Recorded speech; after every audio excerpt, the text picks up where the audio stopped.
was in the streets. My whole family was in the streets. We had a neighborhood. My whole family was on 13th Street, so I had the examples in front of me of how to be a street nigga and shit. So it just went from being bad to being a street nigga.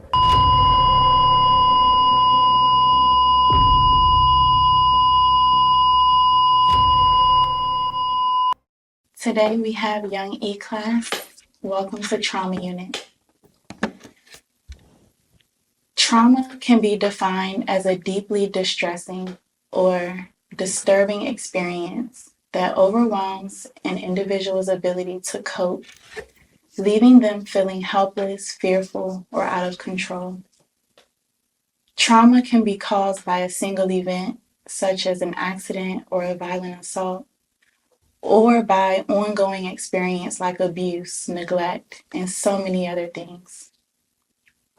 The impact of trauma can manifest in so many ways, including emotional, psychological, and even physical.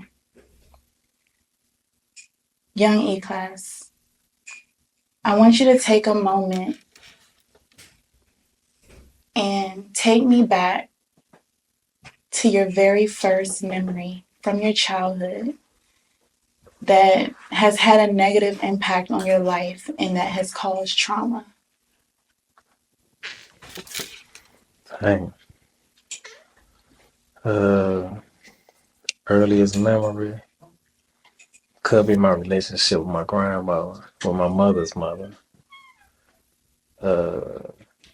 These days they probably call it abuse or child abuse. Back then we just, it was discipline. So like she did things like put a rat trap on my tongue before, put my hands over the stove, over the fire. Like she had weird ways of discipline, but she only did it to me. Like I got brothers, she got other grandkids, and she ain't never like do that shit to nobody else. Like she really like only like if everybody get in trouble, I get in trouble type shit. Like if everybody get in trouble, get caught, I'm the one that's gonna get the ass with me. Like a situation. Man, my brother, she was a church lady and shit too. So she had this big pound bag of peppermints. And we was going out there to get some. My brother had a whole handful. I'm like, man, where you get them peppermints from? He's like, they're in the living room. So I went in, I got one peppermint. And she walked out the kitchen. She was like, did you ask for that? So I was like, ask. I'm in my grandma's house. I ain't think I had to ask for no peppermint. She was like, so you ain't asked for it? That's stealing. Go take all your clothes off. So I was like, damn, Dre had like 10 of them. She's like, you got caught. That's stealing. Go take all your clothes off and down the bed. So like shit like that. That's probably my first earliest memories of like, some fucked up shit.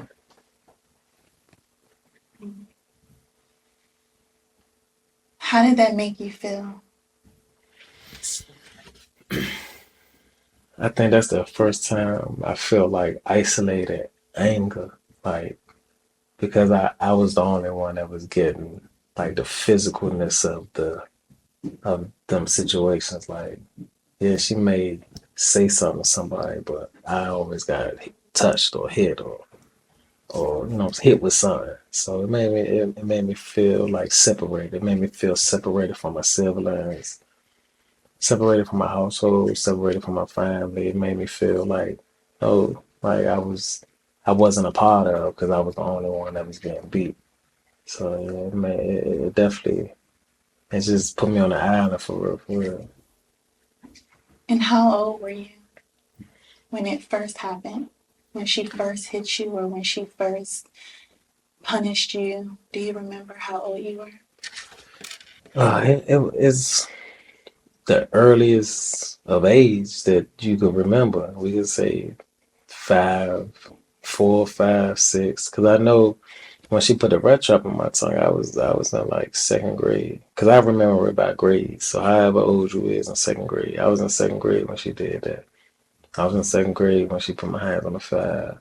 I was in third grade when she used to like had me drink past the time I could drink, and then she know I'm going to fucking piss on myself. Man, She wake me up like you pissed on my couch, and she make me strip down. She put a towel in a tub full of hot water, and that's what like she used to beat me with that shit. So yeah, second grade, third, all the way up from second grade. That's how I remember. I know I was in second grade because I remember my teacher from second grade, Miss Stewart.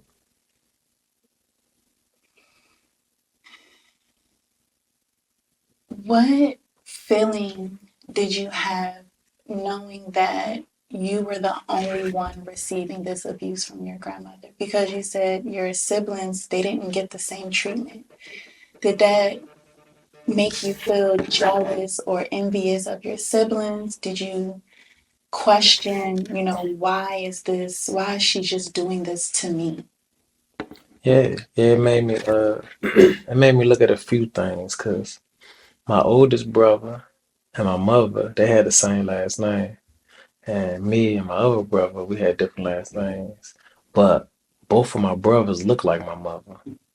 So I used to feel like I remember feeling like I was adopted. Like, and it wasn't no baby pictures of me. Like, it was baby pictures of my other brothers, birthday pictures, and like, and by them being older, is more pictures because they Mhm. older. But I didn't look at it like that. I just knew that, damn, they got a bunch of pictures from their past. Where's my baby pictures? Like, no infant pictures, no hospital pictures.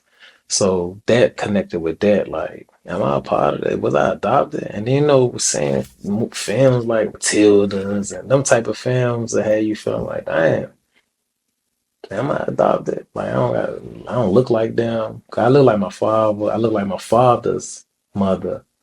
And, but I didn't, so I didn't know that. I just knew I didn't look like my mother. I don't got the same last name.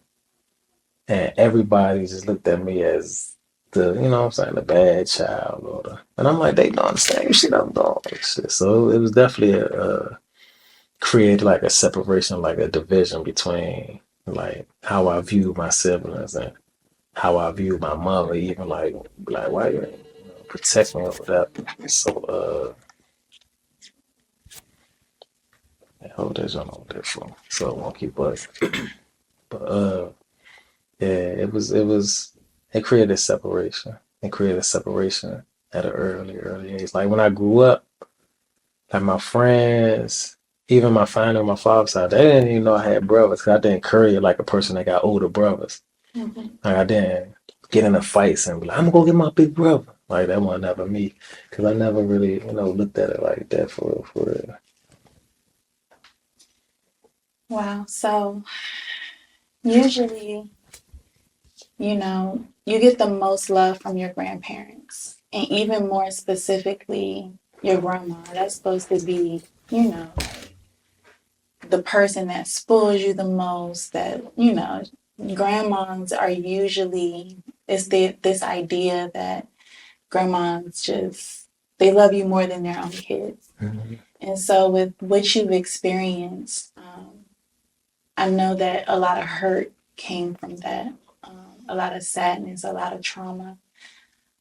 What is your relationship now with your grandmother? She passed away. Both and what you saying is correct. Cause my father's mother, she treated me in a way that was like unbelievable. Like she loved me the opposite of how my mother's mother did.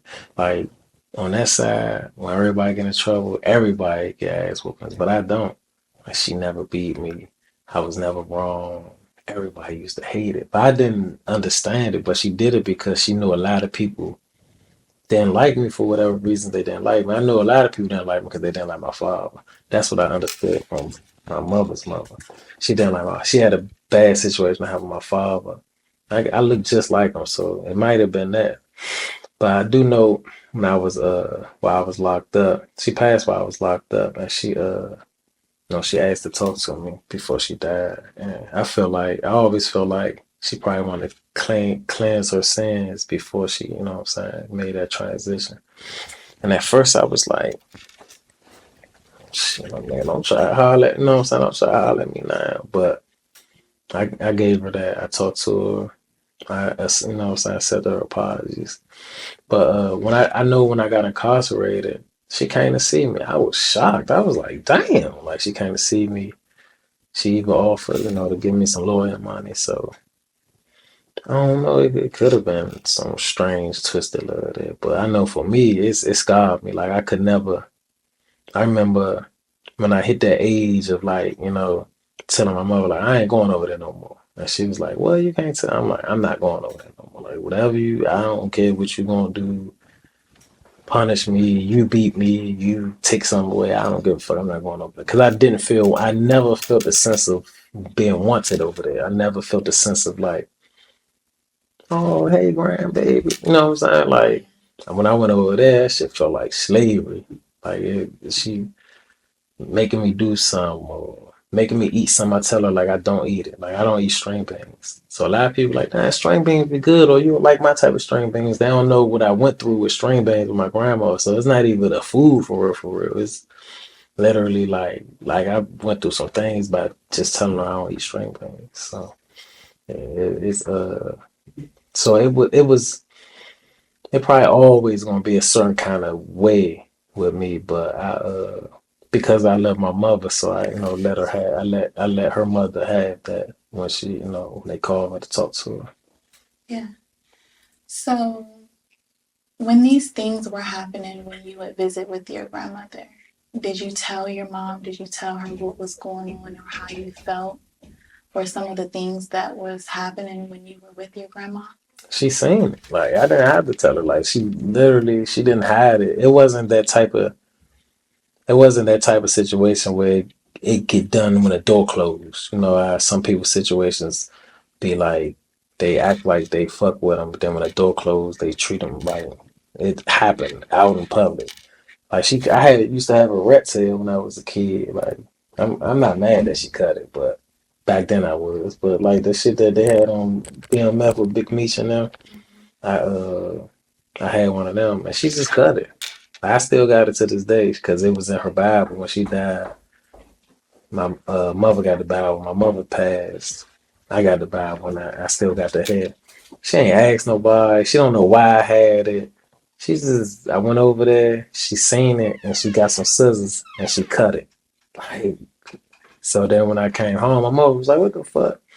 But my mother did. One day we was driving to like South Carolina, and my grandmother kept going on me on the whole trip, telling me turn my CD player down, my headphones too loud, this, and I had my headphones on just zoning out. She just kept bothering me. And when I got out the car, my mother told me to pump the gas. I had grabbed my mother's slippers, and she's like, "What you doing with your mouth?" And then my mother just like, "I had it," and she finally took up for me, and she was like, no, she said what she said to her mother. She was mad the whole trip. She ain't say nothing the whole trip. My grandma was just mad. Uh, I was happy though. That's the first time I ever felt like I was protected from her because it's my grandmother, it's my mother's mother, the highest level of authority in the family. And she current it a certain way. Who gonna say something? She was big, big Nancy. She was big, so like she knocked some shit through. Wow, I can only imagine that moment for you. What I know you were happy, you felt safe, but do you remember just try to walk me through those feelings in that moment because it's almost like a turning point. It's like you've been abused, you've been neglected, you've been treated differently for so long, and then this one moment, your mom, she sticks up for you, she has your back. Like, what was that? What was that feeling? Like, where were you at? Do you remember any details from that day? Yeah, we was at like I think it was like south of the border, what they called it. Like I remember the car. It was a 626 Mazda, champagne color. My mother's boyfriend's son was in the back seat, Lord Darnell. I had on a tank top, some black shorts. Like I remember it because there was a moment of like triumph, like finally somebody noticed that I was starving and they gave me some fucking food. That's how I felt. I felt like I was thirsty and everybody kept walking past me and then somebody stopped and gave me some water. Like it was huge. It was huge. And the way she did it, she blew up.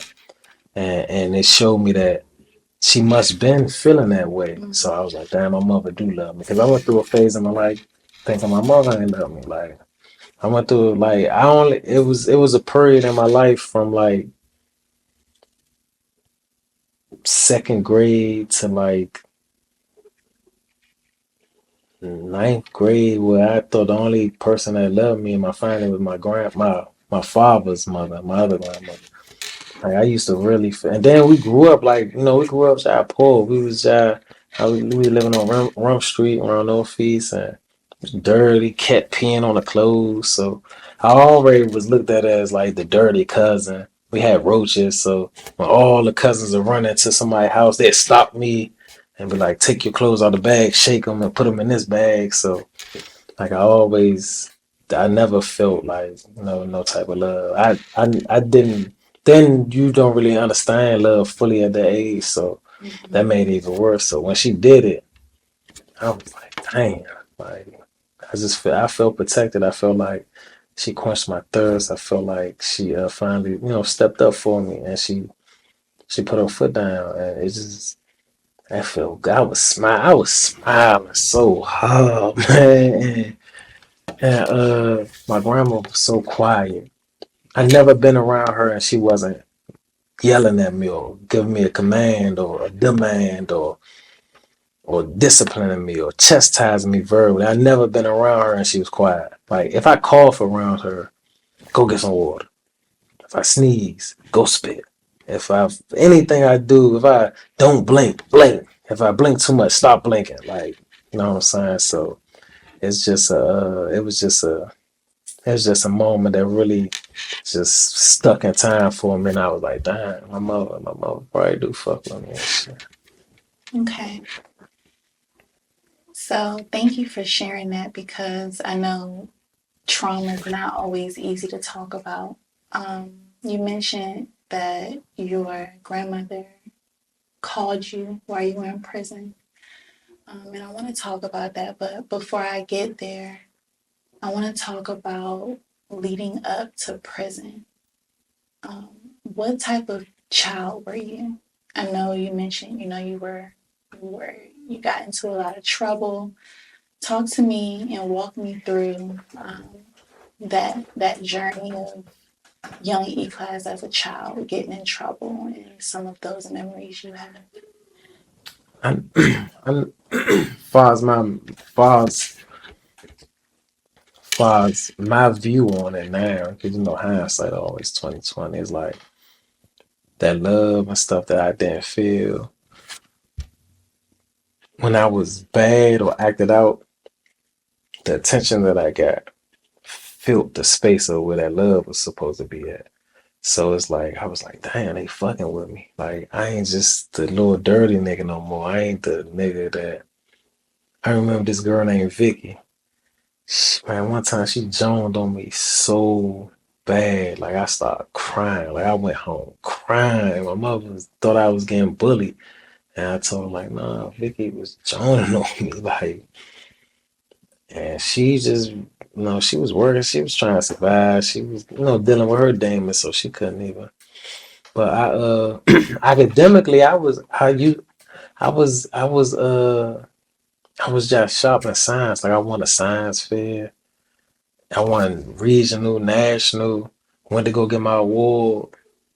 Nobody came. Like my mother, nobody came. My teacher walked up there and accepted the award with me and talked as if like she was my mother. She took me home and I walked in the house. Everybody was in the house. Like my mother was there, my brother was there. People that was living with us was there. I was like, damn, I got big awards. Man, I threw all that shit in the trash. I was like, man, fuck this shit. So that was the last time I applied myself. So let me ask you that because I know um, that's not a good feeling to feel. When you got that award, you were standing up on that stage. Do you remember looking out into the crowd, not seeing your family? Like, walk me through those emotions. Yeah, when I went up, when they called me, I was like, I was like, I already knew the teacher already told me that I won. But when I got called for, I'm like, damn, my family know I won now. So, and nobody helped me on my project. I was creating natural colors, like, cause it's sounds that we can't hear, like like a dog whistle and shit like that. So I was like, damn, it must be colors we can't see. So I was creating natural colors with coffee filters, and I can't remember the shit I was using, but I was trying to like discover new colors and all that shit. Projects like that. Like for a young nigga, especially, I was at Roof K Web, like that shit blew everything out the motherfucker water. And when I went up there, and they called for my family to come, like everybody was looking around, like, and then I'm looking like damn, ain't nobody. Were you expecting your family to be there? Yeah, definitely, because they definitely, let the people they definitely sent the shit home that you got signed, and because it was like a field trip for. Yeah. And they was like, you getting an award, I want national, I want regional, and I probably would have went further if I would have applied myself, but I didn't even go to class that next day. So my teacher walked up there and I fucked up with my teacher, so she hugged me, stood beside me, took all the pictures. And I was broke. I didn't even care about the award no more at the time. I just was like, man, that's some bullshit. And then when I went home and walked in there, when I seen them in there, it was like, damn, y'all in here. And they didn't even look at me and say, damn, what's that? Like, they ain't even like, you know what I'm saying? So that shit had me, feeling a certain way. So that shit added on to when I would show out and get the bad attention Yeah. that I thought was good. So that added to it. And then it was now I'm like, fuck it, like this me. I'm not paying attention to class. I'm not going to class. I'm hanging in the bathroom. Anybody say anything, I'm putting hands on them. Even like, being fast with girls. I was doing everything that you don't supposed to do at that age Yeah. and shit. So and everybody was fucking with me. Like Yeah. nobody was joining on me. Nobody was looking down on me. And that just spiraled and created, you know, because my family was in the streets. My whole family was in the streets. We had a neighborhood. My whole family was on 13th Street. So I had the examples in front of me of how to be a street nigga and shit. So it just went from being bad to being a street nigga. And it just happened at an early age and shit. Okay.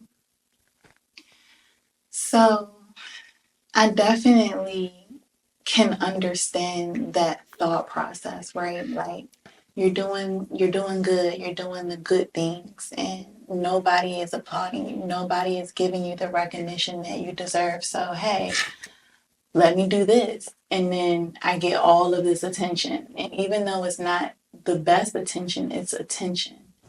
And so I definitely understand like that thought process. Um, tell me.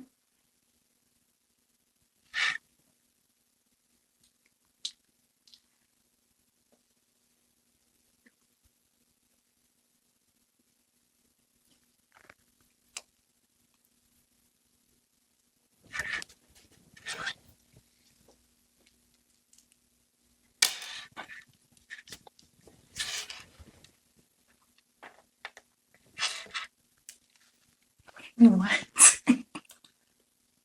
She wants you to elaborate and go into detail of your first charge, and after you got that first charge, how come it didn't stop you from making any other bad decisions for you to go back?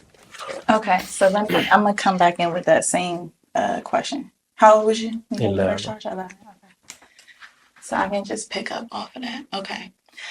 So I can definitely understand that thought process behind, doing the good things, doing what's right, and not getting attention versus doing the negative things to get the attention. So, talk to me about when you received your first charge. You were 11 years old. Walk me through how that happened and a little bit about that story. Yeah, I ain't gonna dive into like super duper details because I don't like mentioning like like the victim aspect part of it and shit. But basically, I was going from the transition of being a dirty little nigga to being a nigga that's not dirty no more. So it was, my first child was armed robbery. I wanted the Jordans. I wanted the phone posies. I wanted the jerseys. I wanted the flashes that I seen niggas wearing. So we put together plans to get it. We put the plans together to, grab niggas. I just didn't, I was a kid, so I didn't think of the other end of it of like somebody telling or some. Because I don't deal with the police. I never dealt with the police. My family didn't deal with the police, so I knew like we don't deal with the police. So I thought other people wouldn't, but them motherfuckers called the police on us and shit. And we got locked. Well, I didn't get locked up. Two of my friends got locked up, and then they fucking told on me that I got locked up. So my mother said the detectives came to the house, uh, and my uncle was in there. My uncle Billy was in there getting high, so he nervous, scared. They like, yeah, we looking for such and such, and they like, oh, you talking about my nephew? He told them every fucking thing about it. So they had more info than they really had on me. Called my mother, and my mother made me take myself down there. She took me down there, so I got a PD. Uh, he told me to cop out. I copped out to 6 months, and I got juvenile probation. So on juvenile probation, there's a bunch of programs and shit you gotta do, like Scared Straight, this, that, and the third. And it's like, but when you do them programs, there's really not no follow up for real, for real. So like for that week after Scared Straight, I was like, yeah, man, I'm going to school. I ain't doing this, but by not being no real follow up, I forgot about it. Like once I went back outside and started ripping around and going to go-go's, going to pies, I forgot about all that shit. And I was back active. I was back outside. So I would love to dive deeper into this topic because I feel like this is such a significant turning point in your journey. And so we will be back for a part 2.